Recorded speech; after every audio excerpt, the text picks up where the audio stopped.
Hello everyone, ఎప్పటి నుంచో తిరుపతికి వెళ్దామని అనుకుంటూ ఉన్నామండి. మార్చ్ నుంచి ట్రై చేస్తున్నాం, కానీ మాకు స్లాట్స్ జూలైలో బుక్ అయ్యాయి. అండ్ అంటూ ఉంటారు కదా, స్వామివారు ఎప్పుడు పిలిస్తే అప్పుడే మనకు దర్శనం కుదురుతుందని. అదైతే నిజమేనండి. మాకు దర్శనానికి రెడీ అయిపోయాం, అన్నీ బుక్ అయిపోయాయి. ఫైనల్లీ తిరుపతి కూడా రీచ్ అయిపోయాం. కానీ రూమ్స్ మాత్రం బుక్ అవ్వలేదండి. డ్యూ టు ఎలక్షన్స్ కౌంట్ వల్ల, గవర్నమెంట్ చేంజ్ అవ్వడం వల్ల రూమ్స్ అయితే ఆన్లైన్లోనే చూపించడం లేదు. కానీ అక్కడికి వెళ్ళిన వితిన్ 2 అవర్స్లో రూమ్ దొరికింది.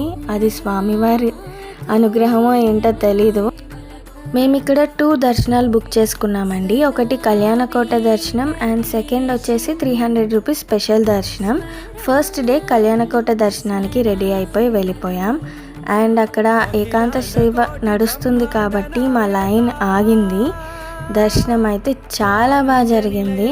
అండ్ సెకండ్ డే అలా తిరుపతిని చుట్టేస్తూ అన్నీ చూస్తూ వెళ్తున్నాం అన్నమాట. ఫస్ట్ టైం వచ్చినప్పుడు తిరుపతి కొండపైన కింద అన్ని ప్లేసెస్ తిరిగేసాం. ఈసారి మాత్రం కొండపైనే స్పెండ్ చేయాలనుకున్నామండి. అందుకే వారాహస్వామి టెంపుల్, కోనేరు అన్నీ మెల్లగా చూసుకుంటూ దర్శనానికి వెళ్ళిపోయాం. సెకండ్ దర్శనం మాటల్లో చెప్పలేనండి, అంత బాగా జరిగింది. అక్కడ మనుషుల్ని సెకండ్స్లో తోసేస్తూ ఉంటారు దర్శనం టైంలో. కానీ నేను 2 మినిట్స్ అలా నుంచుని స్వామివారిని చూశానండి. చాలా బాగా అనిపించింది, ఎంత ప్లెజెంట్ ఫీలింగో.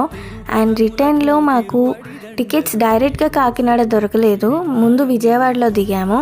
అండ్ బస్ స్టాండ్లో ఈ రెస్టారెంట్ అందరికీ తెలుసా, చాలా బాగుంటుంది ఫుడ్, తప్పకుండా ట్రై చేయండి. అండ్ నా ప్లేట్ చూసారు కదా, ఎంత చక్కగా ఖాళీ చేసేసానో, అంత బాగుంటుంది ఫుడ్.